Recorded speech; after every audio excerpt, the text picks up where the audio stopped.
Apple's one of the most valuable and most successful companies in the world, but the company's valuation and what's happening with Apple and Apple's products don't really seem to match up. And a recent post on Daring Fireball by John Gruber has gotten a ton of attention, but it really solidified a lot of the things that I've thought about Apple over the past couple of years. I've highlighted a lot of those on this channel. Things like slowing growth in iPhone sales and most of their hardware products, growth on the services sides of the business. So they're basically just trying to tax customers more. But Gruber really highlighted the fact that they've lost their magic and they've lost their way in the way that they make products and the way that they innovate. And that's really exemplified by artificial intelligence and the Apple Intelligence rollout, which is basically kind of a non-rollout. I mean, I've had to turn this off on all of my Apple devices, and almost everything I'm recording this on is an Apple device. But what this brings up from an investment perspective is a really interesting historical comparison, and that is with Microsoft. You can see from this chart, if you would have bought shares of Microsoft in 1999 or early 2000s, you could have held shares for 16, 17, 18 years and lost money. This is one of the most successful, best operated companies in the world. And this isn't like Microsoft was struggling at this period of time. The tools that I have go back to 2005, at 20 years of history, but you can see that revenue was up 8% annually. Compound annual growth rate is 7.8% over this period of time. This is from 2005 to 2016. Net income also increased 4.8% annually. So Microsoft was doing really well as a company, but it was growing into its valuation, into its previous valuation from the dot-com era. It went from a high multiple company to a relatively low multiple company in the mid 2010s. Now, at that period of time, Apple was relatively low multiple as well. But as I'm recording today, Apple's PE multiple on a trailing basis is 35. Their forward PE multiple is 29. So analysts think that they're going to be more profitable a year from now than they are right now, but their growth rate is pretty anemic.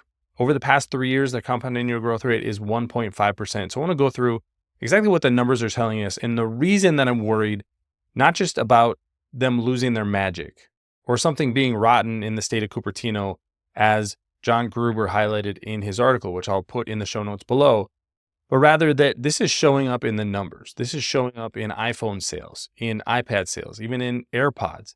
And when a company starts to move to extracting more money from their customers with things like services revenue, that tells you that something has fundamentally gone wrong. So let's go through that today. My name is Travis Hoium. Thanks for watching Asymmetric Investing. Please subscribe here on YouTube for all my content. And thanks to this video sponsor, The Motley Fool.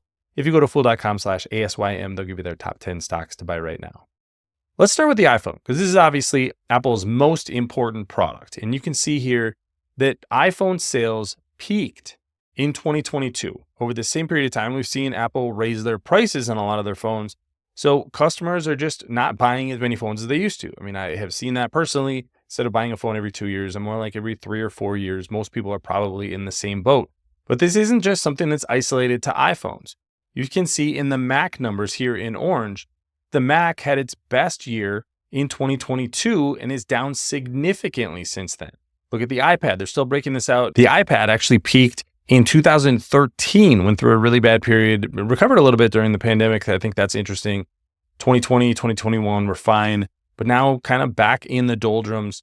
And wearables, this was the one bright spot for Apple over the past decade or so. This is everything from watches, that was really where things started, to AirPods. That's arguably their most successful product that has been introduced in the last 7 or 8 years.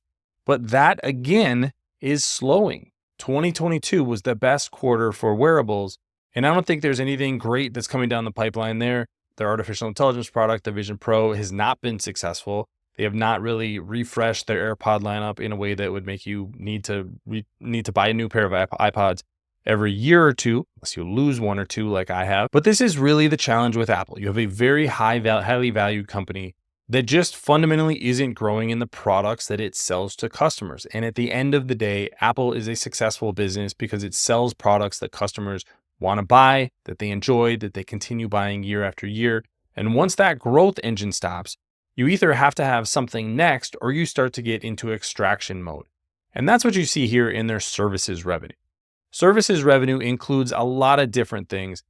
One of the main things from this services revenue is the revenue that they generate from Google search. So Google pays $25 billion. We don't know the exact number, but they pay to be the dominant search engine or the default search engine on iOS devices, and I think even on Macs as well on Safari. So that is a big revenue source. They also take 30% of all transactions on Apple devices. That's something that I think is fundamentally should be in question right now. And in places like Europe, they're trying to find ways to regulate around that. But what this does is when you put yourself in a position where you're extracting more and more money from your users and you're extracting them from things that you're not really adding value. Thanks to our friends at The Motley Fool for sponsoring this video. Visit fool.com/ASYM for the top 10 stocks to buy right now. Now you start to open up yourself to competition. So now you have a product like artificial intelligence coming into the market. And what is the best way to use AI? It should be using it with the devices that you have every day. You have your iPhone on you, maybe have an AirPod in for a big chunk of the day. You should just be able to talk to that device. But in Apple's mind, they either want to sell you another device, so get a new iPhone because that's the best way to get their Apple Intelligence products, or they want to make money on things like services. But if they can't make the products that are ultimately going to be good products for artificial intelligence, then they're going to lose to other companies that can innovate faster. Think about a company like Google or Alphabet and their Android products. They're integrating a lot of the artificial intelligence products with Gemini into Android today. They're integrating their TPU chips. They're integrating Google Cloud. And they're able to do that because Android and making hardware is not fundamentally what differentiates them as a business. They don't need to protect that business. They want to actually take market share from companies like Apple so they can think about these businesses differently. Apple has moved into extraction mode. It's no longer making new devices, making new compelling devices. And I think that's what we're going to see with Apple over the next decade or so. It takes a long time to get out of this when you get into this kind of funk. So Apple trading at 35 times earnings, what should it really be trading for when you see the core hardware revenue is in decline and most of the revenue growth is coming from areas where they're not making users happier or developers happier. They're just making more money by making a higher percentage of the economics in the entire ecosystem. That is a recipe for slow decline. That's not actually what we saw from Microsoft in 2000s and early 2010s. That was still a growth company at that point. But Apple is in a very different position. I think they're in a very weak strategic position, despite the fact that they should be able to be a leader in artificial intelligence. But they're not today, and that's just the reality. And their growth in services revenue, I think, is a canary in the coal mine for them. Stock that I sold out of in 2024, and I think even at the current price, 35 times earnings, it is just crazy that the market is putting that kind of a multiple on a company that is at its core shrinking. But let me know what you think about Apple today.